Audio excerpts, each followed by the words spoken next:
ప్రజ్ఞ ట్యుటోరియల్స్కు స్వాగతం. ఈ వీడియోలో మనం డిఎస్సి స్కూల్ అసిస్టెంట్ బయాలజీలో భాగంగా 7వ తరగతి సామాన్య శాస్త్రంలోని 12వ పాఠ్యాంశమైన మొక్కలలో ప్రత్యుత్పత్తి అనే పాఠ్యాంశంలో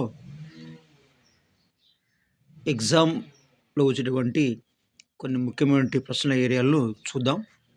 ఈ యొక్క వీడియోను స్కిప్ చేయకుండా చివరి వరకు చూసే ప్రయత్నం అయితే చేయండి. ఖచ్చితంగా వీడియో నచ్చితే లైక్ చేయండి, మీ యొక్క మిత్రులకు షేర్ చేయండి. మొక్కలలో ప్రత్యుత్పత్తి. వసంత ఋతువులలో చెట్లన్నీ కూడా విరబూస్తాయి. ఈ విధంగా చెట్లు విరబూయటం వల్ల పరిసరాలు అన్నీ కూడా ఈ యొక్క పుష్పాల వాసనతో నిండిపోతాయి. రంగురంగుల పూలతో చెట్లన్నీ ఎంతో అందంగా కనబడతాయి. మనం 6వ తరగతిలో మొక్కల యొక్క భాగాలను, అదేవిధంగా వాటి యొక్క విధుల గురించి మనం నేర్చుకున్నామండి. ఈ యొక్క వీడియో మన ఛానల్లో ముందు ఒకసారి చూసే ప్రయత్నం చేయండి. మరి ఏం నేర్చుకున్నామంటే, ఆ యొక్క 6వ తరగతిలో మొక్కల్లో వివిధ భాగాల పేర్లు, అంటే వేరు, కాండం, పత్రం, వాటి పేర్లు, అదేవిధంగా మొక్కలలో మరి ఫలం అనేది ఏర్పడుతుంది. ఈ యొక్క ఫలం అనేది ఎలా ఏర్పడుతుందంటే, పుష్పాల ద్వారానే ఈ యొక్క ఫలం అనేది ఏర్పడుతుంది. మరి ఈ యొక్క పాఠ్యాంశంలో పుష్పంలోని భాగాలు, అదేవిధంగా సంపూర్ణ పుష్పం అంటే ఏమిటి, అసంపూర్ణ పుష్పం అంటే ఏమిటి, అదేవిధంగా ఏకలింగ పుష్పాలు అనగానేమి వాటికి ఉదాహరణలు, ద్విలింగ పుష్పాలు అంటే ఏమిటి వాటికి ఉదాహరణలు, అదేవిధంగా పురుష పుష్పాలు, అదేవిధంగా స్త్రీ పుష్పాల గురించి ఈ యొక్క వీడియోలో మనం క్లియర్గా తెలుసుకుందామండి. మరి పుష్ప భాగాలు చూసినట్లయితే సాధారణంగా ప్రతి పుష్పంలో మన 4 వలయాల్లో ఈ యొక్క భాగాలు ఉంటాయండి. మొదటి వలయంలో రక్షక పత్రాలు, రెండవ వలయంలో ఆకర్ష పత్రావళి, మూడవ వలయంలో కేసరావళి, 4వ వలయంలో అండకోశం అనేది ఉంటాయండి. అంటే ప్రతి పుష్పంలో కూడా ఈ యొక్క 4 వలయాల్లో ఈ యొక్క పుష్ప భాగాలు అనేవి అమరి ఉంటాయి. మరి ఈ యొక్క మొక్కలలో ఈ యొక్క పుష్పాలు అనేవి అందంగా, ఆకర్షణీయంగా ఉంటాయి. మరి ఈ యొక్క అందంగా, ఆకర్షణీయంగా ఉండడం కారణం ఏంటంటే, ఈ యొక్క పుష్పాలు ఉన్నటువంటి ఆకర్షణ పత్రాలు. అంటే ఈ యొక్క ఆకర్షణ పత్రాలు అనేవి ఈ యొక్క అందంగా, ఆకర్షణీయంగా, అదేవిధంగా వివిధ రంగులలో ఉండి, ఈ ఆకర్షణ పత్రాలే మరి కీటకాలను ఆకర్షించి పరాగ సంపర్కానికి పరోక్షంగా తోడ్పడతాయి.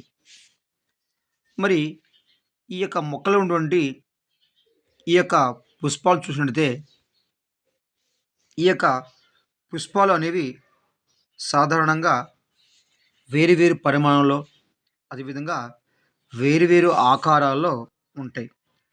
అంటే ఒక పుష్పము అనేది ఒక రంగును, మరొక పుష్పం మరొక రంగును, అదేవిధంగా ఆకారాలు కూడా వేరుగా ఉంటాయి. అంత మాత్రమే కాదు, ఈ పుష్పాల యొక్క పరిమాణం కూడా వేరుగా ఉంటాయి. అంటే కొన్ని మొక్కల్లో పుష్పాలు పెద్దవిగా, కొన్ని మొక్కల పుష్పాలు చిన్నవిగా ఉంటాయి.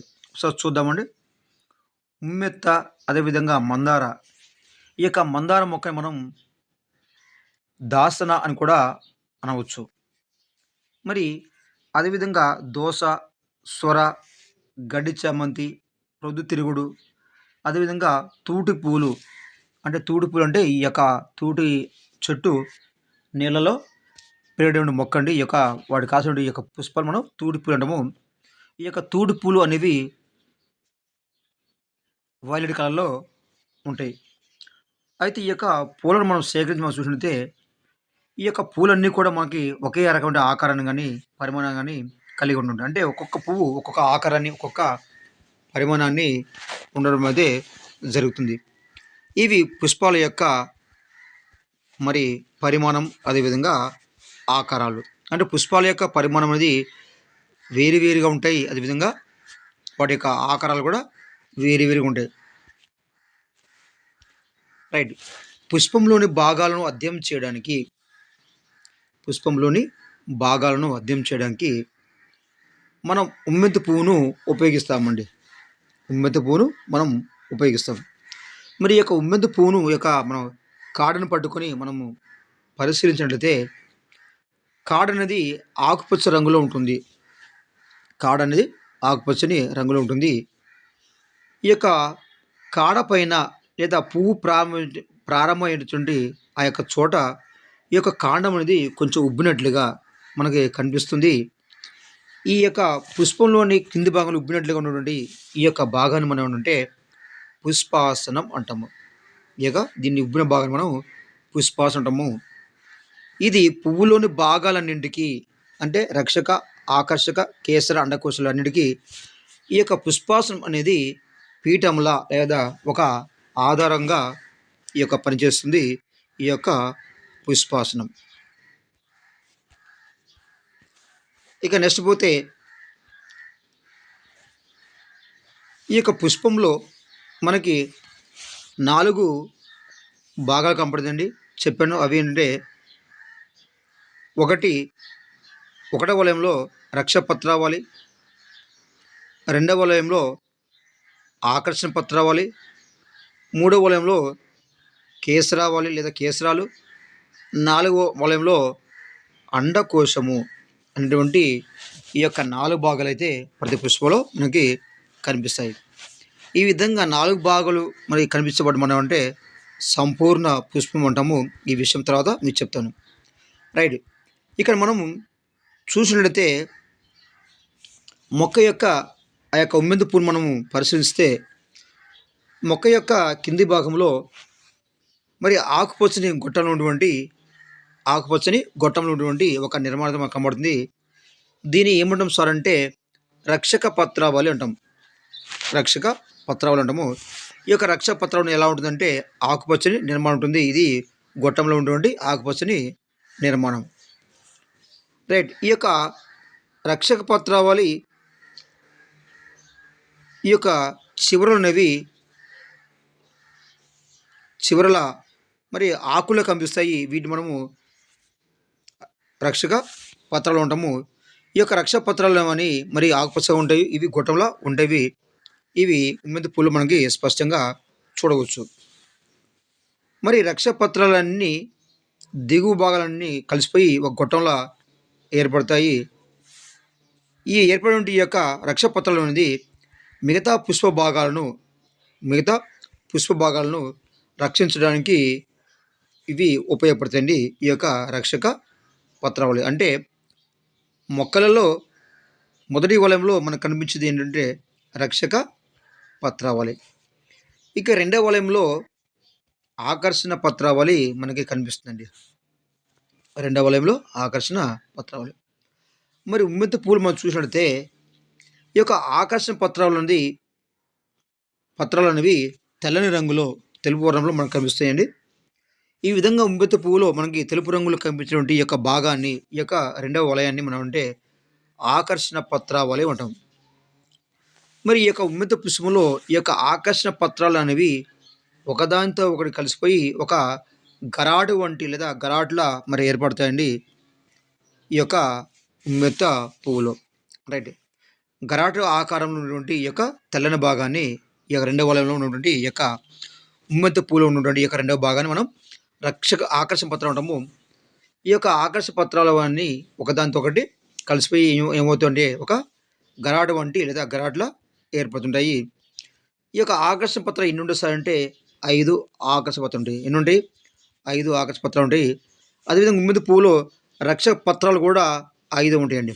5 రక్షక పత్రాలు, 5 ఆకర్షణ పత్రాలు ఉంటాయి. అదేవిధంగా కేసరాలు కూడా 5 ఉంటాయండి. కేసరాలు కూడా 5 ఉంటాయి. ఈ ఈ కేసరాలు అనేవి మకుడి దళోపరిస్థిత కేసరాల రకానికి చెందినటువంటి కేసరాలు.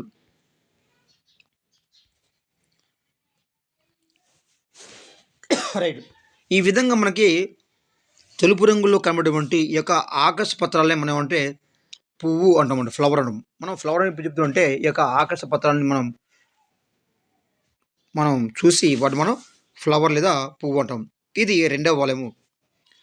ఇక మూడవ వలయంలో కేసరావళి అండి. మూడవ వలయంలో కేసరావళి ఉంటుంది. రక్షక పత్రాలను తొలగించి మనం లోపల భాగం చూసినట్లయితే లోపల భాగంలో ఈ యొక్క ఆకర్షణ పత్రాలకు అంటుకొని మరి సన్నని మెత్తని పొడవు నిర్మాణాలు మనకు కనబడతాయండి. ఇవి ఆకర్షణ పత్రాలకు అంటుకొని కనబడతాయి. ఈ విధంగా సన్నగా పొడవుగా ఉన్నటువంటి ఈ యొక్క భాగాలు మనం అంటే కేసర దండము అంటాము. కేసర దండం లేదా కేసరావళి అంటాము. మరి ఈ యొక్క ఉమ్మెంత పువ్వులో ఎన్ని కేసర దండాలు ఉంటాయి సార్, లేదా ఎన్ని కేసరాలు ఉంటాయి అంటే 5 ఉంటాయండి. ఎన్ని ఉంటే 5 కేసర దండాలు అనేవి ఉండటం అనేది జరుగుతుంది.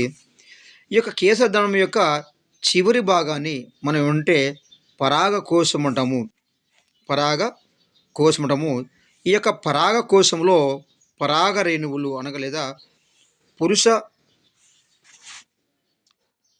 లైంగికమైనటువంటి ఈ యొక్క పరాగ రేణువులు అనేవి ఈ యొక్క పరాగ కోశంలో ఏర్పడతాయి. మరి కేసర దండానికి ఒక చివర పరాగ కోశం నుండి మరొక చివర రక్షక ఆకర్షణ పత్రాలకి అంటుకున్నట్లుగా కనిపిస్తుందండి. ఈ యొక్క కేసర దండాలు చూసినట్టే పైనేమో పరాగ కోశం ఉంటుంది, క్రింది భాగంలో ఈ యొక్క ఆకర్షణ పత్రాలకు అంటుకున్నట్లుగా కనిపిస్తుంది. సాధారణంగా పుష్పంలో ఉన్నటువంటి ఈ యొక్క కేసర దండాలన్నీ ఈ యొక్క పరాగకోశాన్ని కేశదండాన్ని లేదా పరాగకోశం కలిపి మనం పురుష ప్రత్యుత్పత్తి అవయవాలు అంటామండి. ఈ యొక్క కేసర దండాన్ని లేదా ఈ యొక్క పరాగకోశాలను మనం కలిపి అంటే పురుష ప్రత్యుత్పత్తి అవయవాలు అంటాము. ఈ యొక్క కేసర దండాలు లేదా పరాగకోశాలు ఎన్ని ఉమ్మెంతులో 5 ఉండమనేది జరుగుతుంది. మరి ఒక్కొక్క మొక్కలో ఒక్కొక్క రకంగా కేసరావళి ఉండడం జరుగుతుంది. చూడండి, ఇక్కడ ఒక పుష్పంలో ఈ విధంగా ఉంటే మరొక పుష్పంలో ఈ విధంగా ఉంటుంది. ఒక పుష్పంలో ఈ విధంగా అంటే రకరకాల కేసరావులు అనేవి రకరకాల పుష్పాల్లో రకరకాల ఉండడం అనేది జరుగుతుంది. ఇవన్నీ కూడా రకరకాల కేసరావులకి సంబంధించినటువంటి డయాగ్రామ్స్. ఇది కేసరావళి. ఇక నెక్స్ట్ పోతే అండాశయము.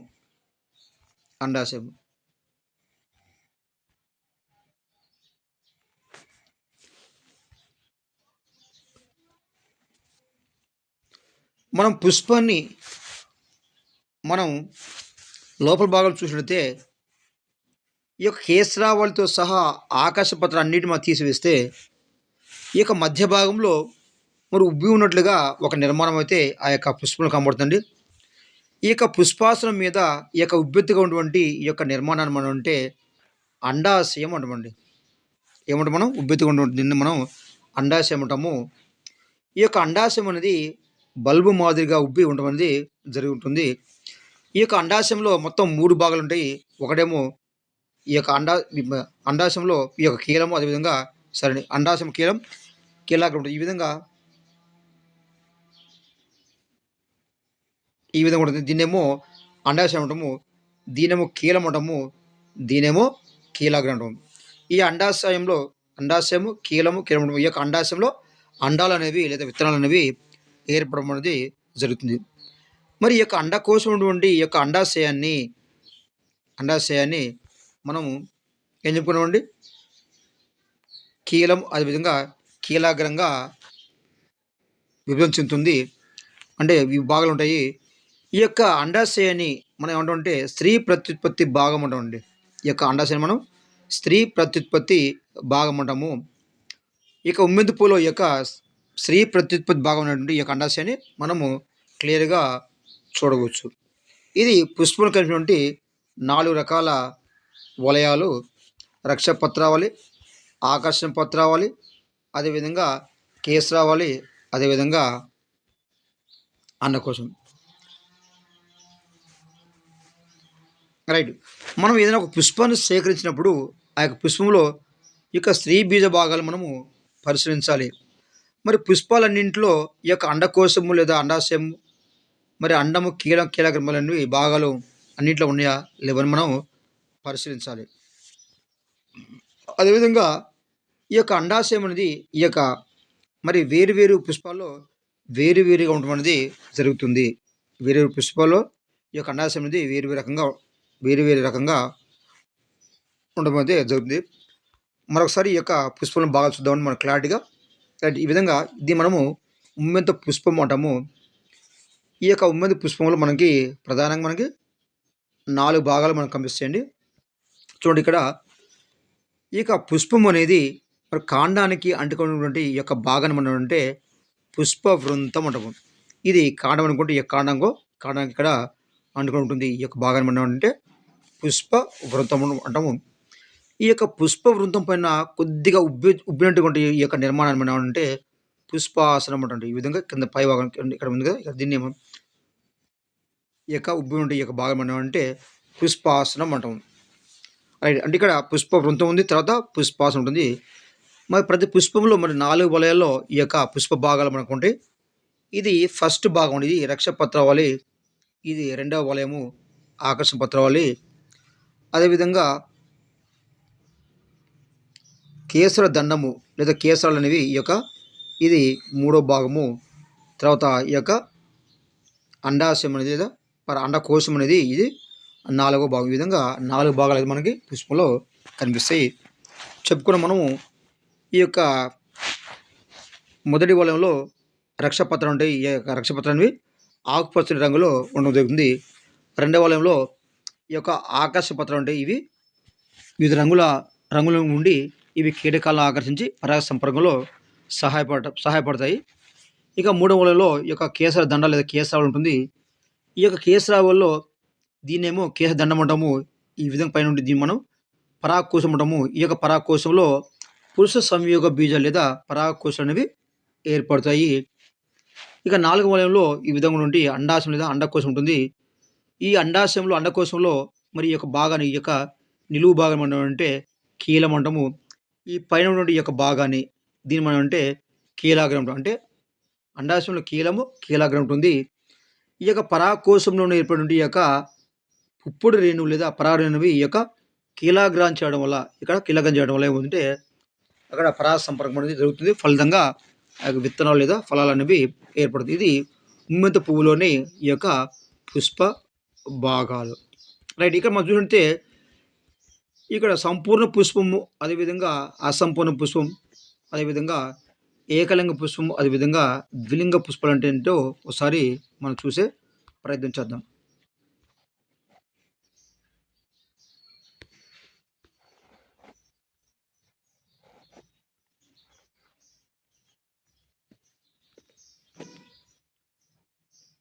నెక్స్ట్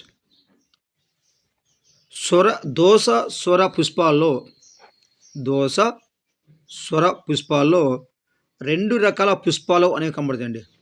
2 రకాల పుష్పాలు కనబడతాయి. అంటే ఒకే మొక్క పైన ఈ యొక్క దోస పైన, అదేవిధంగా ఈ యొక్క దోస లేదా స్వర మొక్కలో 2 రకాల పుష్పాలు కనబడతాయి. ఏం పుష్పాలు సార్ అంటే పురుష పుష్పాలు, అదేవిధంగా స్త్రీ పుష్పాలు కనబడతాయి. ఏంటి సార్ పురుష పుష్పాలు అంటే ఈ పుష్పంలో కేసరావళి మాత్రమే ఉంటుంది. ఈ యొక్క అండకోశం ఉండదు కాబట్టి ఈ పుష్పాలు మనం పురుష పుష్పాలు అంటాము. మరి స్త్రీ పుష్పం అంటే ఏంటి సార్ అంటే ఈ యొక్క స్త్రీ పుష్పంలో మరి అండకోశం మాత్రం ఉంటుంది. అండకోశం ఉంటుంది. మరి పరాగకోశాలు అనేవి పరాగకోశం ఉండవు కాబట్టి వీటిని మనం స్త్రీ పుష్పం అంటాము. ఈ విధంగా దోస స్వరలో మరి ఏకలింగ పుష్పాలు ఉంటాయి. ఇవి స్త్రీ పుష్పాలు అనేవి ఈ యొక్క దోస స్వరలో ఉండడం అయితే మనం చూడవచ్చు. మరి ఈ యొక్క స్త్రీ పురుష పుష్పాలు అనేవి వేరువేరుగా ఉంటాయండి. వేరువేరుగా ఉండడం అనేది జరుగుతుంది. అదేవిధంగా పొద్దుతిరుగుడు పుష్పాలు చూస్తే మరి చూడటానికి ఒకే పుష్పంలో కనబడుతుందండి. మరి పొద్దుతిరుగులు మనం పుష్పం చూస్తే ఒక పుష్పంలో కనబడుతుంది. కానీ ఈ పుష్పం యొక్క పుష్పగుచ్చంలో చిన్న దీన్ని మనం పుష్పగుచ్చం అంటాము. దీనిలో చిన్న పుష్పాలు కనబడతాయి. ఈ చిన్న పుష్పాలు మనం ఏమంటామంటే పుష్పకాలు అంటాము. అంటే పొద్దుతిరుగుడు పుష్పంలో ఉండి చిన్న పుష్పాలు మనం అంటే మన పుష్పకాలు అంటాము. ఈ యొక్క పుష్పం మధ్యలో ఉన్నటువంటి పుష్పాలు మనము చక్ర పుష్పకాలు అని, పుష్పం యొక్క మధ్యలో ఉంటున్న మనం చక్ర పుష్పకాలు అని, మరి ఉమ్మెత్తలో పరిధి వైపు ఉన్నటువంటి పుష్పాలను మనము కిరణ పుష్పకాలు అంటాం. అంటే ఇక్కడ ఉమ్మెత్తులు మనం చూసినప్పుడు అంతా గూడా ఒకే రకమైన పుష్పాలు అనుకుంటాం కానీ, ఈ యొక్క పుష్పంలో 2 రకాల పుష్పాలుంటాయండి.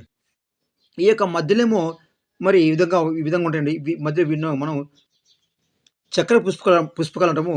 ఈ విధంగా చివరన ఉన్నటువంటి ఈ యొక్క పుష్పాలను ఏమంటామంటే కిరణ పుష్పకాలు అంటాం. అంటే ఇక్కడ పొద్దుతిరుగుడులో చక్ర పుష్పకాలు ఉంటాయి. అదేవిధంగా కిరణ పుష్పకాలు అనేవి ఈ యొక్క పొద్దుతిరుగుడు పువ్వులో మనం చూస్తాం. ఇక నెక్స్ట్ పోతే సంపూర్ణ పుష్పము. సంపూర్ణ పుష్పం.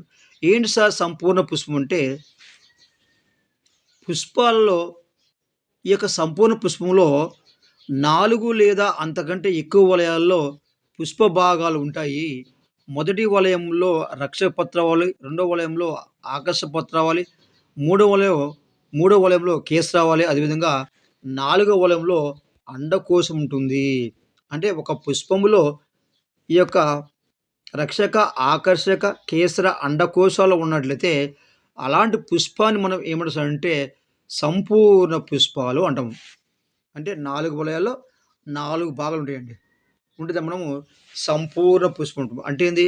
రక్షక పత్రావళి, ఆకర్షణ పత్రావళి, కేసరావళి, అదేవిధంగా అండకోశం అనేది ఏ పుష్పంలో అయితే ఈ యొక్క 4 భాగాలనేవి స్పష్టంగా ఉంటాయో అలాంటి పుష్పాలు మనము సంపూర్ణ పుష్పము అంటాము. మరి ఈ యొక్క సంపూర్ణ పుష్పానికి ఉదాహరణ ఏంటి సార్ అంటే మందార, ఉమ్మెత్త, అదేవిధంగా తూటి పూలండి. మందార, ఉమ్మెత్త, తూటి పూలు వీటిని మనము సంపూర్ణ పుష్పం అంటాం. అంటే సంపూర్ణ పుష్పంలో రక్షక, ఆకర్షక, కేసర, అండకోశం అనేది 4 వలయాల్లో 4 ఉంటాయి కాబట్టి వీటిని మనం సంపూర్ణ పుష్పం అంటాము. ఉదాహరణ మందార, ఉమ్మెత్త, తూటి పూలు. ఇక రెండవది అసంపూర్ణ పుష్పము. అంటే ఏం లేదు. ఉన్నటువంటి ఈ యొక్క 4 వలయాల్లో అంటే రక్షక, ఆకర్షక, కేసర, అండకోశాలు అనేవి వీటిలో ఏదో ఒక భాగము లోపించినట్లయితే ఈ యొక్క 4 వలయాల్లో ఏదో ఒక భాగము లోపించినట్లయితే అలాంటి పుష్పాలు మనం ఏమంటామంటే అసంపూర్ణ పుష్పం అంటాము. అంటే 4 వలయాల్లో ఏ ఒక్క వలయం లేకపోయినా దాన్ని మనం అసంపూర్ణ పుష్పం అంటాము. ఉదాహరణ దోస, సొర, బొప్పాయి. రైట్. ఎందుకంటే ఈ మూడిట్లో ఈ 3 మొక్కల్లో ఏదో ఒకటి అంటే కేసరవళి గాని, అండకోశం గాని ఏదో ఒకటి లోపించి ఉంటుందండి. ఈ యొక్క 4 వలయాల్లో ఏదో ఒకటి లోపిస్తే మనం అసంపూర్ణ పుష్పం అంటాం. ఉదాహరణ దోస, సొర, బొప్పాయిని మనం ఈ యొక్క అసంపూర్ణ పుష్పాల ఉదాహరణ చెప్పొచ్చు. ఈ యొక్క సంపూర్ణ పుష్పము, అసంపూర్ణ పుష్పం అంటే ఏమిటి? వాటి ఉదాహరణలు అడిగేటువంటి ఎగ్జామ్‌లో ఈ విధంగా అడిగేటువంటి అవకాశం అయితే ఉంటుంది. ఇది అసంపూర్ణ పుష్పం. ఇక నెక్స్ట్ పోతే ఏకలింగ పుష్పాలు, ద్విలింగ పుష్పాలు. అంటే ఏం లేదు సార్. ఏకలింగ పుష్పాలు అంటే ఏందంటే ఈ యొక్క పుష్పంలో మరి రక్షక, ఆకర్ష పత్రావళి అనేదేమో ఈ యొక్క పుష్పాలను రక్షించడానికి లేదా ఆకర్షింపబడతాయి. మరి ఈ యొక్క కేసరావళి, అండకోశం అనేది ప్రత్యుత్పత్తికి తోడ్పడతాయి. మరి ఏకలింగ పుష్పాలు అంటే ఏమిటంటే ఒక పుష్పంలో కేసరావళి గాని లేదా అండకోశం గాని ఏదో ఒకటి ఉన్నట్లయితే ఒక పుష్పంలో కేసరావళి గాని లేదా అండకోశం అంటే లైంగిక అవయవాలు ఉన్నటువంటి ఈ యొక్క కేసరావళి గాని, అండకోశం గాని ఏదో ఒకటి ఉన్నట్లయితే అలాంటి పుష్పాలు మనం అంటే ఏకలింగ పుష్పాలు అంటాం. అంటే ఒక పుష్పంలో కేసరావళి గాని లేదా అండకోశం గాని ఏదన్నా ఒకటే ఉంటుంది కాబట్టి అలాంటి పుష్పాలు మనం అంటే ఏకలింగ పుష్పాలు అంటాము. వీటికి ఉదాహరణ దోస, సొర, కాకర అండి. వీటికి ఉదాహరణ ఏంటి? దోస, అదేవిధంగా సొర, కాకర. వీటిని మనం ఏకలింగ పుష్పాలకు ఉదాహరణగా మనము చెప్పవచ్చు. నెక్స్ట్ మరి ఏకలింగ పుష్పాల్లో కూడా ఏకలింగ పుష్పం అని చెప్పానండి. మరి కేశవలు గాని, అండకోశం గాని ఉంటుంది చెప్పండి. కేశవలు గాని, అండకోశం గాని ఉంటే దాన్ని మనం ఏకలింగ పుష్పాలు అంటాము. ఒకవేళ కేసరావళి మాత్రం ఉండదనుకోండి ఒక పుష్పంలో దాన్ని పురుష పుష్పమని, లేదా ఒక పుష్పంలో మరి అండకోశం మాత్రం ఉందనుకోండి దాన్ని మనము స్త్రీ పుష్పము అంటామండి. ఏమంటారు?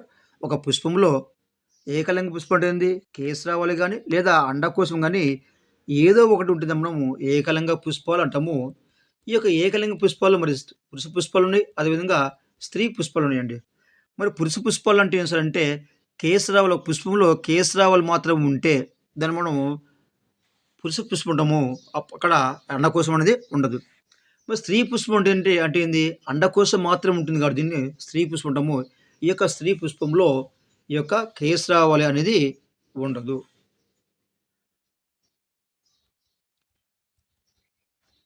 రైట్.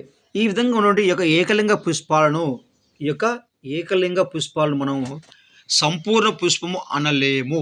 ఎందుకంటే ఈ యొక్క పుష్పంలో కేసరావళి గాని లేదా అండకోశం గాని లోపిస్తుంది కాబట్టి మనం వీటిని సంపూర్ణ పుష్పము అనలేము. సంపూర్ణ పుష్పము అంటే ఏమిటి సార్ అంటే కే రక్షక, ఆకర్షక, కేసర, అండకోశం అన్నీ 4 భాగాలు 4 వలయాల్లో ఉంటున్నాయి. దాన్ని సంపూర్ణ పుష్పం అంటాం మనం. మరి ఈ యొక్క ఏకలింగ పుష్పాలు మరి కేశరావులు గాని, అదేవిధంగా అండకోశం గాని లోపిస్తుంది కాబట్టి, ఈ యొక్క ఏకలింగ పుష్పాలను మనము సంపూర్ణ పుష్పాలు అనలేము. ఇక నెక్స్ట్ పోతే ద్విలింగ పుష్పాలు. అంటే అక్కడ మనం ఏకలింగ పుష్పం ఉంటుంది. కేశవులు గాని, అండకోశం గాని ఏదో ఒకటి మాత్రం ఉంటే మనము ఏకలింగ పుష్పాలు అంటాము. మరి కేశరావులు మాత్రం ఉండి అండకోశం లేకపోతే దాన్ని పురుష పుష్పమని, మరి అండకోశం మాత్రం ఉండి మరి కేసరావులు లేకపోతే దాన్ని మనము స్త్రీ పుష్పము అంటాము. వాటి ఉదాహరణ కూడా మనం చూసామండి. ఇప్పుడు ఏకలింగ పుష్పాలు అయిన తర్వాత ద్విలింగ, ద్విలైంగిక పుష్పాలు లేదా ద్విలింగ పుష్పాలు లేదా ఉభయలైంగిక పుష్పాలు. అంటే ఏం సార్ అంటే ఈ యొక్క కేసరావళి అదేవిధంగా అండకోశము ఒక పుష్పములో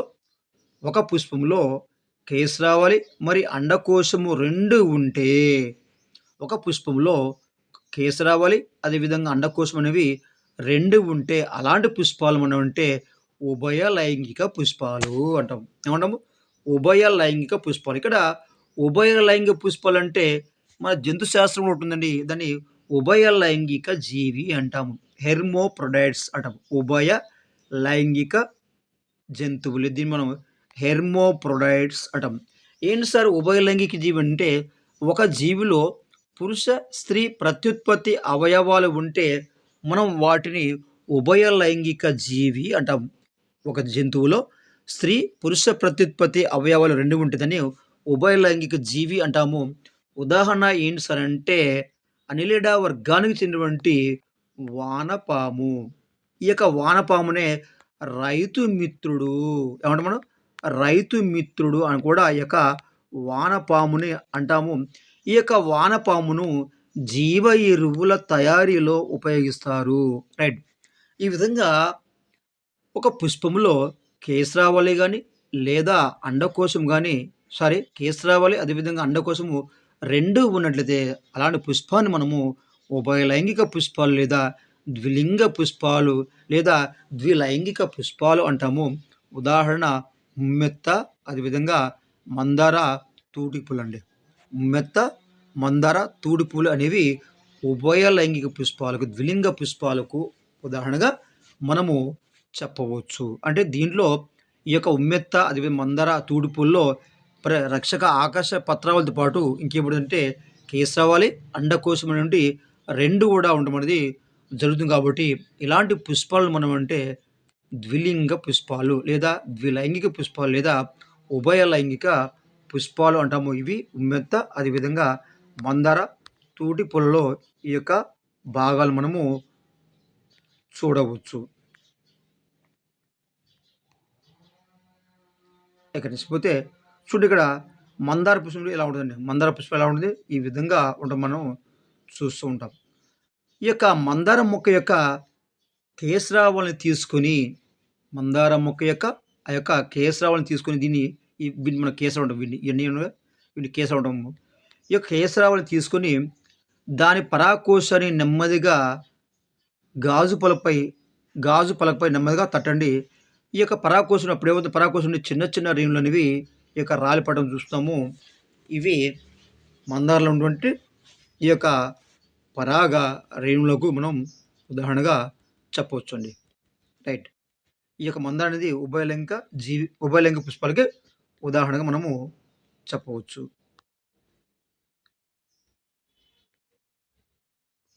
రైట్. మరి ఈ యొక్క ద్విలింగ పుష్పాలు ఎక్కడ ఉంటుంది సార్ అంటే ఈ యొక్క ఉమ్మెంత, మందార, తూడిపూలు ఉండడం అనేది మనం చూస్తామండి. మరి అదేవిధంగా అదేవిధంగా పుచ్చ, బొప్పాయి అండి. సొర, అదేవిధంగా బొప్పాయి, పుచ్చ అనేటువంటి ఈ యొక్క మొక్కల్లో ఏముంటదంటే ఏకలింగ పుష్పాలుంటాయండి. ఈ యొక్క సొరలో గాని, అదేవిధంగా పుచ్చలో గాని, బొప్పాయిలో గాని ఏకలింగ పుష్పాలుంటాయి. వీటిలో స్త్రీ, పురుష పుష్పాలు అనేవి ఒకే చెట్టుకు పూస్తాయా అంటే, ఒకే చెట్టుకు పూస్తాయండి. ఒకే చెట్టుకి ఈ యొక్క పుష్పాలనేవి పూస్తాయి. ఒకటేమో స్త్రీ పుష్పం అవుద్ది. ఒకటేమో పురుష పుష్పం అవుద్ది. మరి ఎలా పరాగ సంపర్కం జరుగుతుంది సార్ అంటే, ఒక స్త్రీ పుష్పంలో పురుష పుష్పంలోని పరాగరేణులు గాలి ద్వారా గాని, కీటకాల ద్వారా గాని ఏమవుతుందంటే ఈ యొక్క పరాగరేణులు స్త్రీ పుష్పంలోని ఈ యొక్క కీలాగ్రాన్ని చేరి అక్కడ పరాగ సంపర్కం అనేది జరుగుతుంది. ఈ విధంగా సొర, అదేవిధంగా పుచ్చ, అదేవిధంగా బొప్పాయి మొక్కల్లో ఏ పుష్పాలు ఉంటాయి సార్ అంటే ఏకలింగ పుష్పాలు అని ఉంటవి ఉన్నటువంటి మనము చూస్తూ ఉంటాం. నెక్స్ట్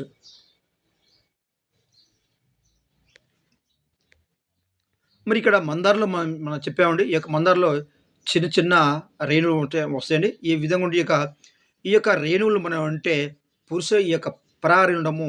ఈ పరాగ రేణువులు ఏం చేస్తాయి సార్ అంటే పురుష బీజాలను పురుష బీజాలను ఉత్పత్తి చేస్తాయండి. ఈ మందారంలో ఉన్నటువంటి వీటిని పురుష బీజాలను ఉత్పత్తి చేస్తాయి. మరి ఈ యొక్క పరాగ రేణువులు అంటాము. ఈ యొక్క పరాగ నుండి పురుష బీజాలను ఉత్పత్తి చేయడం అనేది జరుగుతుంది. ఇట్లా ఈ విధంగా వివిధ రకాల పరాగ రేణువులను మనము సేకరించి ఈ యొక్క పరాగ రేణువులను మరి అన్నిటికీ ఒకే రకంగా ఉన్నాయా వాటి యొక్క ఆకార బలం కూడా మనము చూసేటువంటి ప్రయత్నం అయితే చేయవచ్చు. ఇవి మందారలో ఉన్నటువంటి పరాగ రేణువులు.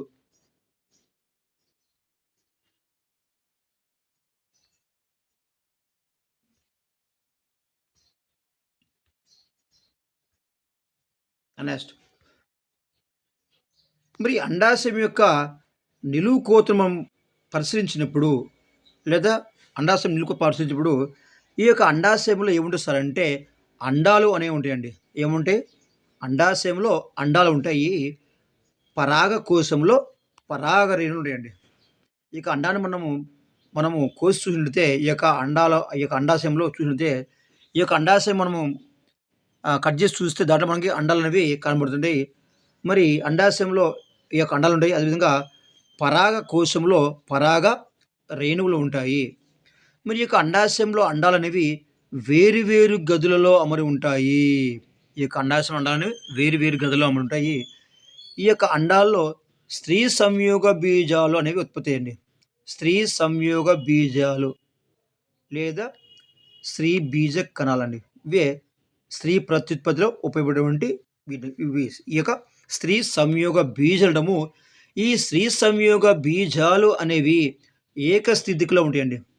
ఏకస్థితిలో ఉంటాయి. అదేవిధంగా పురుష సంయోగ బీజాలు కూడా ఏకస్థితిలో ఉంటాయి.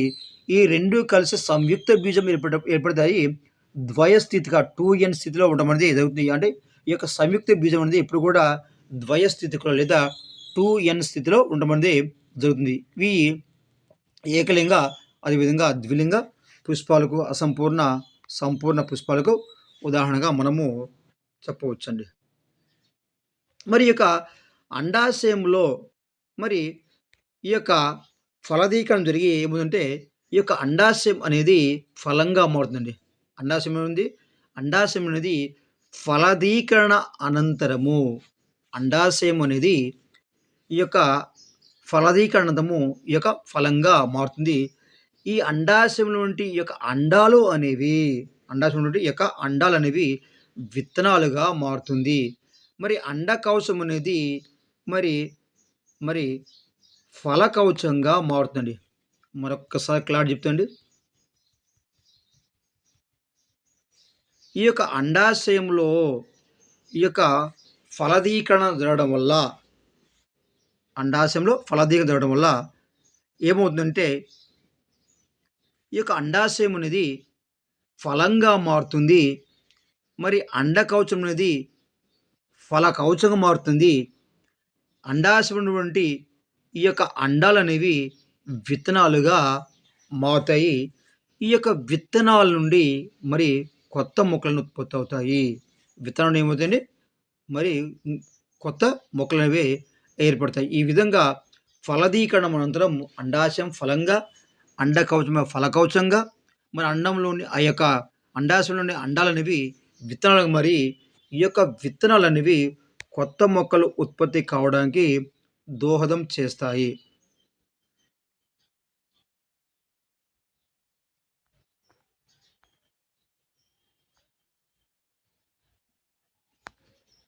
ఇంకా నెక్స్ట్ పోతే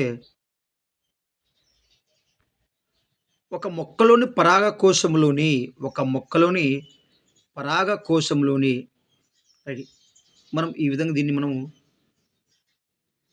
కేసరడము ఈ కేసర పైన దింపిన దీన్ని పరాగకోశం అంటాం. పరాగకోశం అంటాము. ఈ మొక్కలో ఉండే ఒక మొక్క పరాగకోశంలోని ఈ పరాగకోశంలోని ఈ యొక్క పరాగ రేణువులు అంటే పరాగకోశములో క్షయకరణ విభజన చెందడం వల్ల పరాగకోశంలో ఈ యొక్క క్షయకరణ విభజన జరగడం వల్ల పరాగ రేణువులు ఏర్పడుతుంది.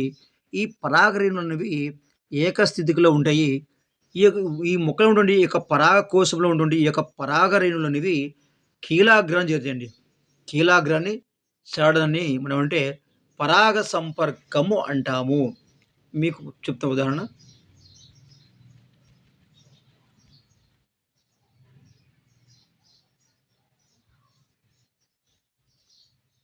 ఇది మొక్కనుకుంటే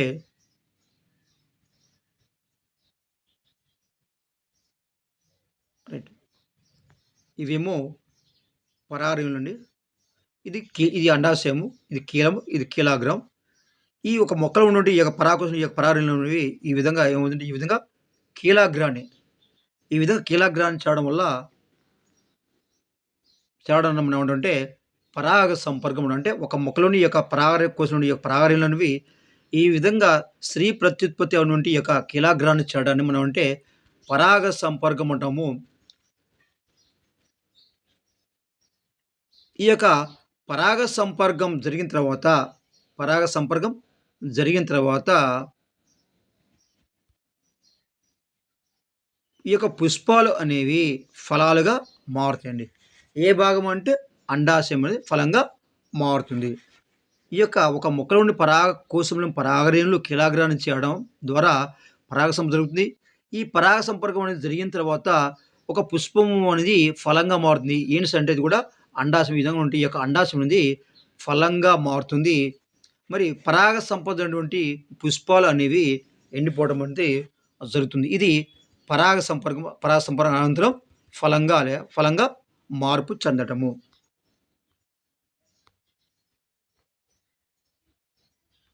నెక్స్ట్ మరి పరాగ సంపర్కం జరగడానికి కొన్ని రకాల వాహకాలు అనేవి ఉపయోగపడతాయండి.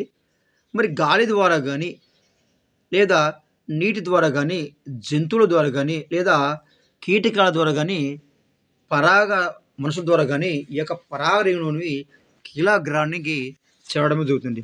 ఈ యొక్క పరాగ రేణువులనేవి కీలాగ్రానికి ఎలా చేరుతాయంటే గాలి ద్వారా కానీ నీటి ద్వారా కానీ జంతువుల ద్వారా కానీ అదేవిధంగా కీటకాలు లేదా మనుషుల ద్వారా కానీ ఈ యొక్క పరాగ సంపర్కం జరుగుతుంది.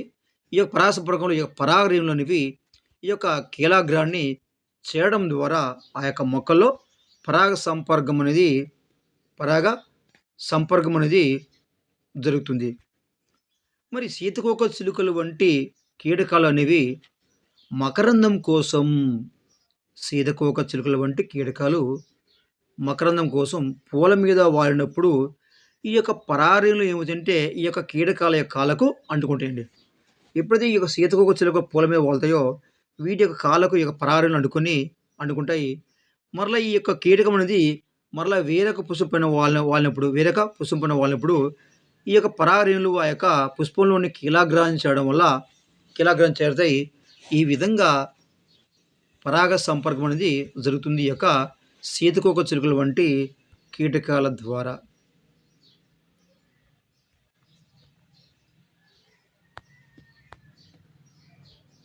నెక్స్ట్ మరి పరాగ సంపర్కం జరిగిన తర్వాత ఈ యొక్క పరాగ రేణువులు ఏమైతే సరంటే ఈ యొక్క కీలాగ్రం మీద కొన్ని ప్రత్యేకమైన పదార్థాలు ఉంటాయండి.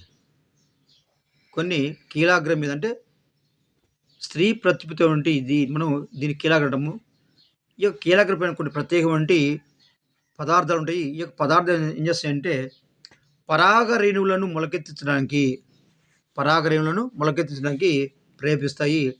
ఈ యొక్క పరాగ రేణువులు మొలకెత్తినప్పుడు ఈ యొక్క పరాగ రేణువుల నుండి ఒక నాళం బయలుదేరుతుంది. దీన్ని మనం ఇది పరాగ రేణువు కొంటే ఎక్కువండి ఒక నాళం వస్తుంది. ఈ యొక్క నాళం అనేది ఈ యొక్క పరాగ రేణువుని చుచ్చుకొని మరి లోపలికి వెళ్తుందండి. మరి వీటిని మనం అంటే పురుష సంయోగ బీజాలంటాము. ఈ యొక్క పరాగనాళం అనేది ఈ యొక్క పురుష సంయోగ బీజంతో లేదా అండాశయాన్ని చేరుతుంది.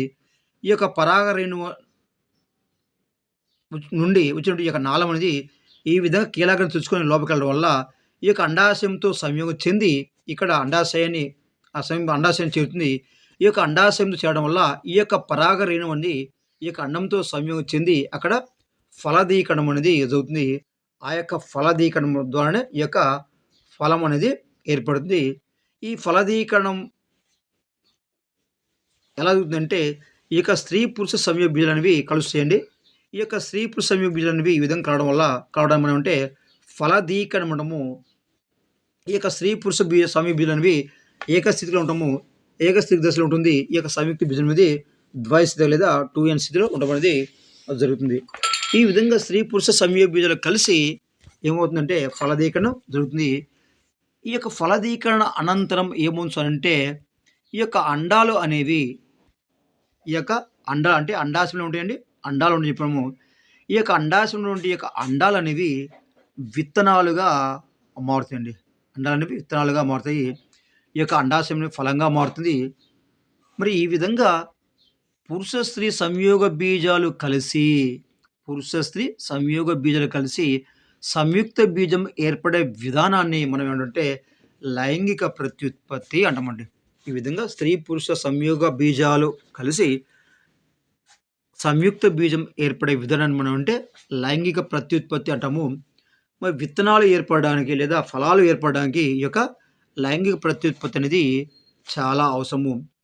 ఇలా ఏర్పడిన విత్తనాలు అనేవి గాలి ద్వారా కానీ లేదా నీటి ద్వారా కానీ లేదా పక్షుల ద్వారా కానీ లేదా జంతువుల ద్వారా కానీ లేదా మనుషుల ద్వారా కానీ ఈ యొక్క విత్తనాలు అనేవి వ్యాప్తి చెంది అనుకూల పరిస్థితిలో మరి ఆ యొక్క విత్తనాలు అనేవి మొలకెత్తి మరలా కొత్త మొక్కలుగా ఏర్పడడం అయితే జరుగుతుంది. మరి ఎలా ఏర్పడతాయి విత్తనాల వ్యాప్తి అనేది నెక్స్ట్ లెసన్లో మనం ఆ యొక్క విత్తనాల వ్యాప్తిని మనం చూడవచ్చండి.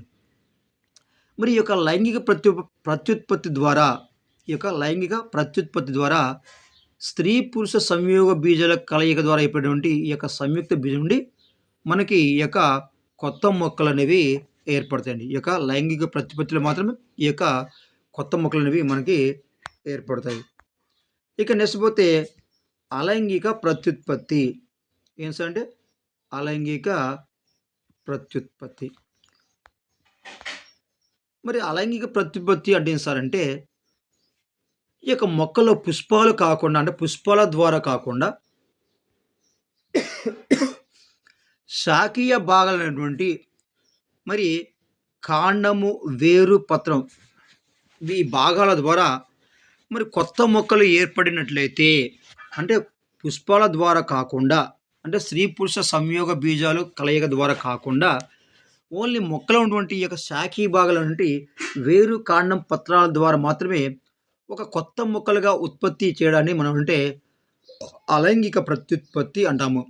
మరి ఈ యొక్క విత్తనాలు లేకుండా మొక్కలలో వివిధ రకాల అలైంగిక ప్రత్యుత్పత్తి అయితే ఉన్నాయండి. వీటికి విత్తనాలు అనేవి అవసరం లేదు. ఈ యొక్క అలైంగిక ప్రత్యుత్పత్తిలో మొదటిది అంటే శాఖీయ ప్రత్యుత్పత్తి. ఏం సార్? శాఖీయ ప్రత్యుత్పత్తి. ఇక్కడ శాఖీయ ప్రత్యుత్పత్తి శాఖలు అంటే శాఖల ద్వారా జరిగినటువంటి ప్రత్యుత్పత్తి. మొక్క శాఖీయ భాగాలైన వేరు, కాండం, పత్రం నుంచి మొక్క శాఖీయ భాగాలైన వేరు, కాండం, పత్రం నుంచి కొత్త మొక్కలు ఉత్పత్తి కావడాన్ని శాఖీయ ప్రత్యుత్పత్తి అంటారు. ఎందుకు సార్ మనం ఈ పాఠ్యం చదవాలంటే ఈ పాఠం చదివిన తర్వాత మనకి 10వ తరగతిలో ప్రత్యుత్పత్తిలో మొక్కల్లో ప్రత్యుత్పత్తి ఉందండి ఒక టాపిక్. ఆ టాపిక్ ఈ టాపిక్ రిలేటెడ్గా ఉంటుంది కాబట్టి మనం ఈ టాపిక్ చదివిన తర్వాత ఆ టాపిక్ చదివితే మనకి చాలా ఈజీగా అర్థమవుతుంది. అందుకని ఈ యొక్క వీడియో చేయడం జరుగుతుంది. మొక్క యొక్క శాఖీ భాగాలైన వేరు, కాండం అదేవిధంగా పత్రం నుండి కొత్త మొక్కలు ఉత్పత్తి కావడం అనంటే శాఖీయ ప్రత్యుత్పత్తి అంటాం. ఏమంటాం మనం? శాఖీయ ప్రత్యుత్పత్తి అంటాము. ఈ యొక్క వ్యవసాయదారులు మరి ఈ యొక్క పొలాల్లో మరి ఈ యొక్క బంగాళదుంపలను పండిస్తుంటారు. మరి ఎలా పండిస్తారో మనం చూద్దామండి. ఈ యొక్క దుమ్మ తీసుకొని మనం పరిశీలిస్తే ఈ యొక్క బంగాళదుంప యొక్క పై భాగంలో చిన్న లోపల లోపల లోపల ఉపరితలం పైన చిన్న చిన్న గుంటలు లెక్క ఉంటాయండి. ఆ గుంటలలో మరి ఆకుపచ్చగా ఉన్నటువంటి ఒక నిర్మాణాలు ఉంటాయండి. వీటిని మనము కన్ను అంటాము. ఈ కన్ను ఉన్నటువంటి ఈ యొక్క భాగాన్ని, ఈ యొక్క బంగాళదుంపను ఈ యొక్క కన్ను ఉన్న ఈ యొక్క భాగాన్ని తొలగించేసి మరి మనం నాటినట్లయితే ఈ కన్ను ఉన్నటువంటి యొక్క బంగాళదుంప అనేవి మరి కొత్త మొక్కలుగా ఏర్పడతాయి. ఈ విధంగా కన్ను లేనటువంటి యొక్క బంగాళదుంప మొక్కలనేవి కొత్త మొక్కను ఏర్పరచలేవు. ఈ విధంగా మనము బంగాళదుంపను మనం శాఖీయ వ్యాప్తిలో మనము ఉత్పత్తి చేయవచ్చు. ఇది బంగాళదుంపల వంటి శాఖీయ ప్రత్యుత్పత్తి. ఇక నెక్స్ట్ పోతే రణపాల. రైట్. ఇదే టాపిక్ మళ్ళీ 10థ్‌లో ఉందండి. రణపాల దీన్ని మనము బ్రయోఫిల్లం అంటాము. ఈ యొక్క రణపాల మొక్కను చూసినట్టే ఈ యొక్క రణపాల మొక్కని మనం చూసినట్టే ఆకు చివరల నుండి కొత్త మొక్కలొస్తాయండి. ఆకు యొక్క చివరి నుండి కొత్త మొక్కలొస్తాయి. ఈ మొక్కలు మనం కట్ చేసి మనం భూమిలో నాటితే మనకి మరలా రణపాల కొత్త మొక్కలు రావడం అనేది జరుగుతుంది. దీన్ని ప్రత్యుత్పత్తి జరిపేటువంటి పత్రాల ఉదాహరణగా చెప్పవచ్చు. ఇక నెక్స్ట్ పోతే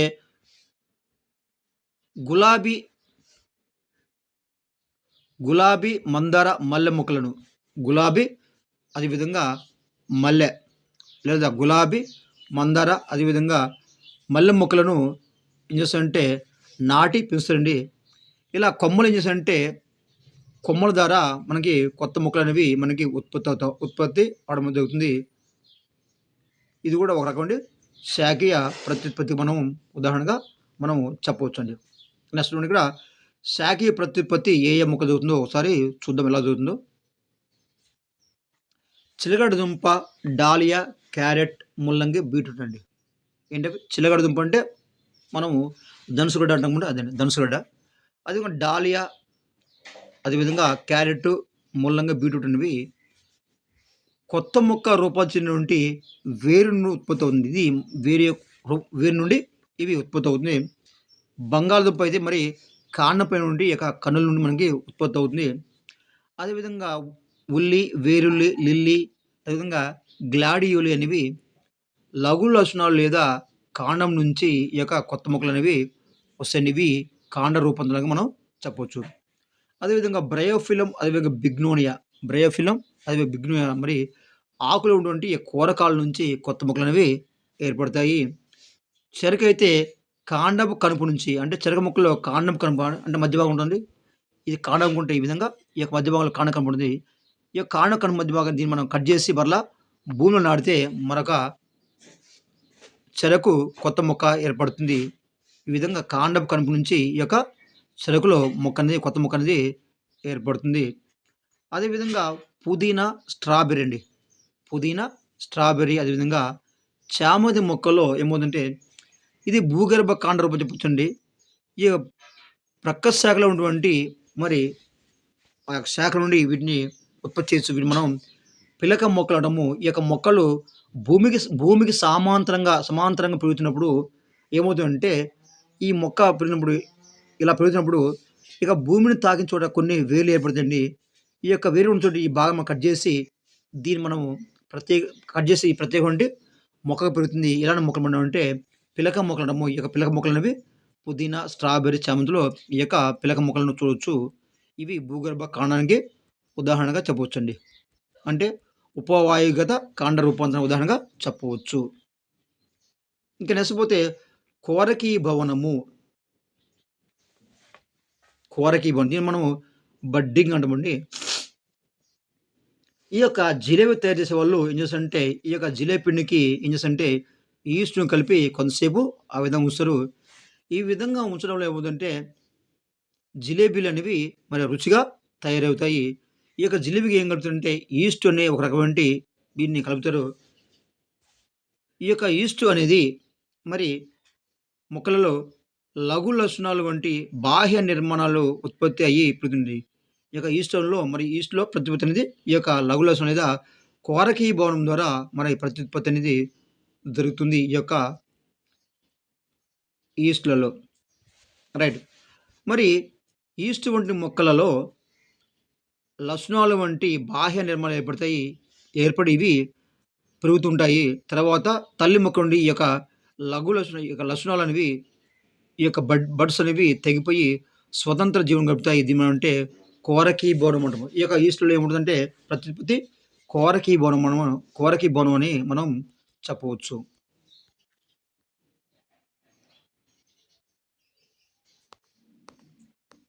నెక్స్ట్ సిద్ధ బీజాల ద్వారా ప్రత్యుత్పత్తి అండి. నెక్స్ట్ అండి సిద్ధ బీజాల ద్వారా ప్రత్యుత్పత్తి. ఈ యొక్క సిద్ధ బీజ ప్రత్యుత్పత్తిలో చూడండి ప్రధానంగా బ్రెడ్ మోల్డ్ అంటే రైజోపస్ అదేవిధంగా మ్యూకార్ అనేటువంటి శిలీంధ్రం. ఈ యొక్క రైజోపస్ లేదా బ్రెడ్ బ్రెడ్ మోల్డ్ లేదా మ్యూకార్ వంటి శిలీంధ్రాల్లో ఈ యొక్క సిద్ధ బీజాల ద్వారా ఈ యొక్క సిద్ధ బీజాల ద్వారా ప్రత్యుత్పత్తి జరుగుతుందండి. మనం ఒక ప్రయోగం చేయొచ్చు. ఎలా అంటే ఒక రొట్టె ముక్క తీసుకొని ఒక గిన్నెలో మూతపెట్టి ఉంచాలి. 3 రోజుల వరకు ఆ రొట్టె ముక్కను అందులోనే ఉంచేసి, నాలుగో రోజున చూస్తే మనము ఆ రొట్టె ముక్క మీద బూడిద రంగులో మనకు శిలీంధ్రం కనబడుతుంది. ఈ శిలీంధ్రాన్ని మనం అంటే బ్రెడ్ మోల్డ్ అని ఏమంటాం? బ్రెడ్ మోల్డ్ అంటాము. దీన్ని 3-4 రోజుల వరకు అలానే ఉంచితే మొత్తం నల్లగా మారిపోతుంది. ఈ యొక్క నల్లగా ఉన్నటువంటి దీన్ని మనం ఒక సన్నటి పుల్లతో తీసుకొని దాన్ని కదిలిస్తే మరి ఏమవుతుందంటే వాటిపైన ఆ బూజుండ నల్లని ఆ భాగం మనం అంటే సిద్ధ బీజాలు అంటాము. ఈ యొక్క సిద్ధ బీజాలనేవి మళ్ళా వేరే చోట పడ్డప్పుడు ఇవి మొలకెత్తాయి. ఇవి కొన్ని రోజుల తర్వాత మొత్తం రొట్టె ముక్క మొత్తం కూడా నల్లగా నిండుతుంది. ఈ విధంగా నల్లగా ఉండే ఈ భాగం అంటే వీటిని బ్రెడ్ మోల్డ్ అంటాము. ఈ బ్రెడ్ మోల్డ్ ఉండేది శ్రీధమును రైజోపసము. ఈ రైజోపస్సులో ఏముంది సిద్ధ బీజాలనేవి ఏర్పడతాయి. ఈ యొక్క సిద్ధ బీజాల ద్వారా రైజోపస్సులో అదేవిధంగా మ్యూకార్‌లో కూడా ప్రత్యుత్పత్తి జరగడం అనేది జరుగుతుంది. ఇది రొట్టె ముక్కల నుండి బ్రెడ్ మోల్డ్ నుండి సిద్ధ బీజాలు. ఈ యొక్క సిద్ధ బీజాల ద్వారా కూడా ప్రత్యుత్పత్తి జరుగుతుంది. అంటే ఇక్కడ ఒక ఫ్లో చార్ట్ ఉందండి. ఆ ఫ్లో చార్టు మరొకసారి క్లియర్‌గా చూద్దామండి. ఇక్కడ ప్రత్యుత్పత్తి. ఇక ప్రత్యుత్పత్తి అనేది ఇక్కడ 2 రకాలు ఇచ్చాడు. ఒకటేమంటే లైంగిక ప్రత్యుత్పత్తి. రెండవది అలైంగిక ప్రత్యుత్పత్తి. ఈ యొక్క లైంగిక ప్రత్యుత్పత్తిలో ఏముందంటే కేశరావాల నుండి పరాగరేణువులు ఏర్పడతాయి. అండకోశం నుండి అండాలు ఏర్పడతాయి. ఈ యొక్క పరాగరేణువులు అదేవిధంగా అండాలు కలిసేసి అండాలు ఫలదీకరణ చెంది ఈ యొక్క సంయుక్త బీజం ఏర్పడుతుంది. దీన్ని మన సంయుక్త బీజం మనము జైగోట్ అంటాము. ఈ యొక్క పరాగరేణువులు ఏకస్థితికలో అండాలు ద్వైస్థితిలో ఉంటాయి. ఈ యొక్క సంయుక్త బీజం అనేది ద్వైస్థితిలో ఉంటుంది.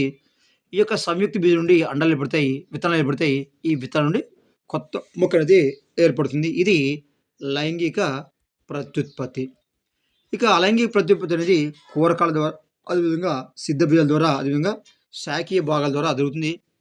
కూరకాల ద్వారా కొత్త మొక్క అనేది ఏర్పడుతుంది. మరి ఈ యొక్క సిద్ధ బీజాలు కూడా కొత్త మొక్క అనేది ఏర్పడుతుంది. ఇక శాఖీయ ప్రత్యుత్పత్తి భాగాల నుండి ఈ యొక్క వేరు అదేవిధంగా కాండం పత్రంలో ఉన్నటువంటి ఈ యొక్క శాఖీయ భాగాల ద్వారా కూడా కొత్త మొక్కలు ఏర్పడితే ఈ ప్రత్యుత్పత్తి మనం లైంగిక ప్రత్యుత్పత్తి అంటాము. ఇది ప్రత్యుత్పత్తి యొక్క ఫ్లో చార్ట్. ఇక్కడ ఒకటి ఉందండి. మీకు తెలుసు అంటే ఒక చిన్న విషయం అయితే చూద్దాం. మీకు తెలుసా అలెగ్జాండర్ ఫ్లెమింగ్ అనేటువంటి స్కాటిష్ శాస్త్రవేత్త అలెగ్జాండర్ ఫ్లెమింగ్ అనేటువంటి ఒక స్కాటిష్ దేశం నుండి శాస్త్రవేత్త ఒక రకమైన శిలీంధ్రాన్ని కనుగొనండి. ఈ శిలీంధ్రానికి పెన్సిలియం అని పేరు పెట్టారు. పెన్సిలియం పేరు.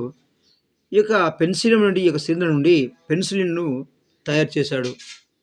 ఈ యొక్క పెన్సిలిన్ అనేది బ్యాక్టీరియా ద్వారా కలిగే వ్యాధులను నయం చేయడానికి యాంటీబయాటిక్‌గా ఉపయోగపడుతుంది. అలెగ్జాండర్ ఫ్లెమింగ్ స్కాటిష్ దేశం చెందిన శాస్త్రవేత్త. ఈయన ఒక శిలీంధ్రం కనుగొన్నాడు. ఈ శిలీంధ్రానికే పెన్సిలిన్ పేరు. ఈ పెన్సిలిన్ నుండి పెన్సిలిన్ అనేటువంటి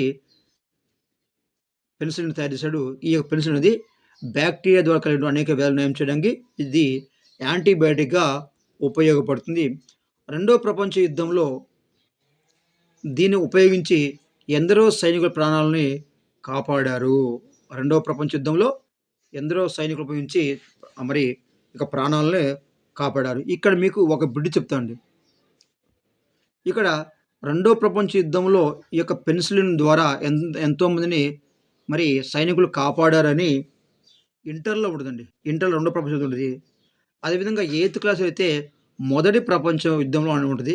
గుర్తుపెట్టుకోండి. ఎయిత్ క్లాస్‌లో అయితే సూక్ష్మ ప్రపంచంలో మొదటి ప్రపంచ యుద్ధ కాలంలో మరి సైనికులు కాపాడడానికి ఈ యొక్క పెన్సిల్ ఉపయోగపడిందని ఎనిమిదో తరగతి ఉంటది. అదేవిధంగా ఇంటర్మీడియేట్ అదేవిధంగా ఈ సెవెంత్ క్లాస్‌లో రెండవ ప్రపంచ యుద్ధం అని ఉండడం అనేది జరుగుతుంది. క్లియర్‌గా గమనించండి. ఇది అలెగ్జాండర్ ఫ్లెమింగ్ అనేటువంటి ఈ యొక్క పెన్సిల్ అనేటువంటి యాంటీబయాటిక్. ఈ యొక్క యాంటీబయాటిక్స్ అన్నీ కూడా చెప్తున్నానండి. ఎక్కువగా ఇవి బ్యాక్టీరియా వల్ల కలిగిన వ్యాధులను నయం చేయడానికి మాత్రమే ఎక్కువ ఉపయోగిస్తారు. అదేవిధంగా వైరస్‌ల ద్వారా వచ్చే వ్యాధులను నయం చేయడానికి ఎక్కువగా వ్యాక్సిన్‌లు ఉపయోగిస్తారు. రైట్. ఇక కీలక పదాలు ఇక్కడ మనం ఏం నేర్చుకున్నామంటే ఛేదనాలు అంటే అంటు కట్టడం. అదేవిధంగా సంయోగబీజాలు, సంయుక్త బీజం ఏంటి? కేసరావళి, అండకోశం, పరాగ సంపర్కం, ఫలదీకరణం, పరాగకోశం, పుష్పాసనం, ఆకర్షక పత్రావళి, రక్షక పత్రాలు, అదేవిధంగా కేసరదనం, శాఖీయ ప్రత్యుత్పత్తి, విధంగా సిద్ధ బీజాలు అంటే మనం ఏమిటో ఈ యొక్క పాఠ్యాంశాలు మనం క్లియర్‌గా మనం నేర్చుకోవడం అయితే జరిగింది. ఇంకా మనం ఏం నేర్చుకున్నాం ఈ యొక్క పాఠ్యాంశం అంటే పుష్పంలో 4 భాగాలు ఉంటాయని, అవి రక్షక పత్రావళి, ఆకర్షణ పత్రావళి, కేసరావళి, అండకోశం ఉంటాయని మనం నేర్చుకున్నామండి. అదేవిధంగా పుష్ప భాగాల ఉనికి ఆధారంగా పుష్పాలు 2 రకాలుగా విభజిస్తారని, అవి సంపూర్ణ పుష్పాలని, అదేవిధంగా అసంపూర్ణ పుష్పాలు అని కూడా అని ఉంటాయని మనం నేర్చుకున్నాము. అదేవిధంగా పుష్పం వంటి ఈ యొక్క లైంగిక భాగాల ఆధారంగా ఈ యొక్క పుష్పాలని 2 రకాలుగా విభజిస్తారు. అవి ద్విలింగ పుష్పాలు, అదేవిధంగా ఏకలింగ పుష్పాలని గూడా మనం ఈ యొక్క పాఠ్యాంశంలో నేర్చుకున్నాం. మరి పరాగకోశం నుండి ఈ యొక్క పరాగరేణులు అనేవి ఈ యొక్క అండాశయం యొక్క చివరి భాగం నుండి ఈ యొక్క కీలాగ్రం పైన చేరడాన్ని మనము ఈ యొక్క పరాగ సంపర్కం అంటామని నేర్చుకున్నాము. ఈ యొక్క పరాగ సంపర్కం అనేది మరలా 2 రకాలండి. ఒకటి పరపరాగ సంపర్కం, అదేవిధంగా ఆత్మ పరాగ సంపర్కం. ఈ యొక్క పరపరాగ సంపర్కం, ఆత్మ పరాగ సంపర్కం గురించి మనం 8వ తరగతి సంబంధించినటువంటి ఆ యొక్క వీడియోలో నేను క్లారిటీ చెప్పాను. మరొకసారి చెప్తాండి. ఈ యొక్క పరాగ సంపర్కం అనేది 2 రకాలు. ఒకటి పరాగ సంపర్కం అనేది 2 రకాలు. ఒకటి ఆత్మ పరాగ సంపర్కం, 2 పరపరాగ సంపర్కం. ఏంటి సార్ ఆత్మ పరాగ సంపర్కం, పరాగ సంపర్కం? ఈ యొక్క ఆత్మ పరాగ సంపర్కాన్ని మనం స్వపరాగ సంపర్కం అంటామండి. ఏంటి సార్ ఆత్మ పరాగ సంపర్కం లేదా స్వపరాగ సంపర్కం అంటే మీకు క్లియర్ ఇప్పుడు ఇక్కడ ఒక పుష్పం ఉందండి. ఇక పుష్పం ఉంటే ఇది అండకోశం ఉంటే ఇవి కేసరావళి.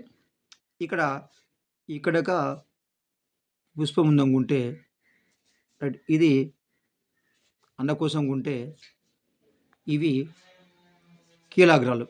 ఇక చెప్తా. ఇప్పుడు ఆత్మ పరాగ సంపర్కం లేదా స్వపరాగ సంపర్కం అంటే ఇగో ఇది చూడండి ఇదంతా ఒక పుష్పుడి. ఒకే పుష్పం ఈ పుష్పంలో నుండి ఒకే పుష్పంలో నుండి పరాగరేణులు అదే పుష్పంలోని కీలాగ్రాన్ని చేరడాన్ని ఒక పుష్పంలోని పరాగరేణులు అదే పుష్పంలోని కీలాగ్రాన్ని చేరడం అంటే మనము ఆత్మ పరాగ సంపర్కం లేదా స్వపరాగ సంపర్కం అంటాము. అర్థమైందండి? ఒక పుష్పములోని పరాగరేణులు అదే పుష్పములోని కీలాగ్రాన్ని చేరడాన్ని మనము ఆత్మ పరాగ సంపర్కం లేదా స్వపరాగ సంపర్కం అంటాం. మరి రెండవది పరపరాగ సంపర్కం అంటే ఏంటి సార్ అంటే ఒక పుష్పంలోని పరాగకోశంలో ఏర్పడిన ఈ యొక్క పరాగరేణులు వేరొక పుష్పంలోని కీలాగ్రాన్ని చేరడాన్ని ఒక పుష్పంలో ఏర్పడిన ఒక పుష్పంలోని మరి కేసరావులో ఉన్నటువంటి ఈ యొక్క పరాగరేణులు పరాగకోశంలో ఉండే ఈ యొక్క పరాగరేణులు వేరొక పుష్పంలోని కీలాగ్రాన్ని చేరడం అంటే పరపరాగ సంపర్కం అంటాము. అంటే సాధారణంగా ఈ యొక్క పరాగ సంపర్కం అనేది ఈ విధంగా స్వపరాగ సంపర్కం జరుగుతుంది. దీన్ని మనం ఆత్మపరాగం అంటాం. అదేవిధంగా పరపరాగ సంపర్కం ద్వారా కూడా ఈ యొక్క పరాగ సంపర్కం అనేది జరుగుతుంది. ఇది ఆత్మ పరాగ సంపర్కం లేదా పరపరాగ సంపర్కం. నెక్స్ట్ పోతే స్త్రీ, పురుష సంయోగ బీజాలు కలిసి స్త్రీ, పురుష సంయోగ బీజాలు కలిసి సంయుక్త బీజం ఏర్పడడాన్ని మనమంటే ఫలదీకరణం లేదా ఫెర్టిలైజేషన్ అంటారు. ఈ యొక్క స్త్రీ, పురుష సంయోగ బీజాలు కలిసి ఒక సంయుక్త బీజం ఏర్పడుతుంది. ఈ విధంగా సంయుక్త బీజం ఏర్పడినట్లయితే దాన్ని మనం మరి ఫలదీకరణం లేదా ఫెర్టిలైజేషన్ అంటాము. ఈ యొక్క స్త్రీ, పురుష బీజాలు కలవడం వల్ల ఏర్పడుతుంది ఈ యొక్క ఫలదీకరణం. నెక్స్ట్ పోతే ప్రత్యుత్పత్తి జరిపే భాగాల ఆధారంగా ప్రత్యుత్పత్తి జరిపే భాగాల ఆధారంగా ఇది 2 రకాలండి. ఏది? ప్రత్యుత్పత్తి అనేది. రైట్. ఏం ప్రత్యుత్పత్తి అంటే ఒకటి లైంగిక ప్రత్యుత్పత్తి, 2 అలైంగిక ప్రత్యుత్పత్తి. ప్రత్యుత్పత్తి జరిగే భాగాల ఆధారంగా మరి మొక్కల్లో 2 రకాల ప్రత్యుత్పత్తి జరుగుతుంది. ఏంటంటే లైంగిక ప్రత్యుత్పత్తి, 2 అలైంగిక ప్రత్యుత్పత్తి. ఇక నెక్స్ట్ పోతే సంయోగ బీజాల ద్వారా అంటే స్త్రీ, పురుష సంయోగ బీజాల ద్వారా ఇక్కడ సంయుక్త బీజం సంయుక్త కాదు సంయోగ. సంయోగ బీజాల ద్వారా లేదా సంయుక్త బీజాలు అంటే సంయోగ బీజాల కలయిక ద్వారా సంయుక్త బీజం ఏర్పడుతుందండి. సంయోగ బీజాల ద్వారా సంయుక్త బీజం ఏర్పడుతుంది. ఈ యొక్క సంయుక్త బీజం ద్వారా కొత్త మొక్కలు ఉత్పత్తి కావడాన్ని మనం ఏంటంటే లైంగిక ప్రత్యుత్పత్తి అంటాము. మరి అలైంగిక ప్రత్యుత్పత్తి లేకుండా ఈ యొక్క లైంగిక ప్రత్యుత్పత్తి అనేది లేకుండా ఒక కొత్త మొక్క ఏర్పడినట్లయితే దాన్ని అలైంగిక ప్రత్యుత్పత్తి అంటాము. మరొకసారి చూద్దామండి. సంయుక్త బీజాల ద్వారా అంటే సంయోగ బీజాల కలయిక ద్వారా సంయుక్త బీజము ఏర్పడుతుంది. ఈ సంయుక్త బీజం ద్వారా ఒక కొత్త మొక్క అనేది ఉత్పత్తి అవుతే దానిము లైంగిక ప్రత్యుత్పత్తి అంటాము. మరి లైంగిక ప్రత్యుత్పత్తి లేకుండా ఒక కొత్త మొక్క ఏర్పడడాన్ని మనం అంటే అలైంగిక ప్రత్యుత్పత్తి అంటే సంయోగ బీజాల కలయిక ద్వారా కాకుండా ఒక కొత్త మొక్కని ఏర్పడితే అంటే వేరు, కాండం, పత్రం ద్వారా అలా మొక్కలు ఏర్పడితే మనం దాన్ని ఏమంటామంటే అలైంగిక ప్రత్యుత్పత్తి అంటాము. ఇది ఈ పాఠ్యాంశంలోని ముఖ్యమైనటువంటి అంశాలండి. ఈ వీడియో పాఠ్యం అర్థం కాకపోతే మరొకసారి చూసేటువంటి ప్రయత్నం చేయండి. ఈ పాఠ్యాంశము 10వ తరగతిలో ఉన్నటువంటి ప్రత్యుత్పత్తి పాఠంలో మరి మొక్కల ప్రత్యుత్పత్తి అనే పాఠం ఉంది. ఆ పాఠానికి ఇది అనుబంధం ఉంది కాబట్టి ఈ వీడియోను చూసి ఆ యొక్క పాఠ్యాంశాన్ని చదివితే మనకి ఆ యొక్క పాఠం మనకి బాగా అర్థమవుతుంది. చూస్తూనే ఉండండి ప్రజ్ఞ ట్యుటోరియల్స్.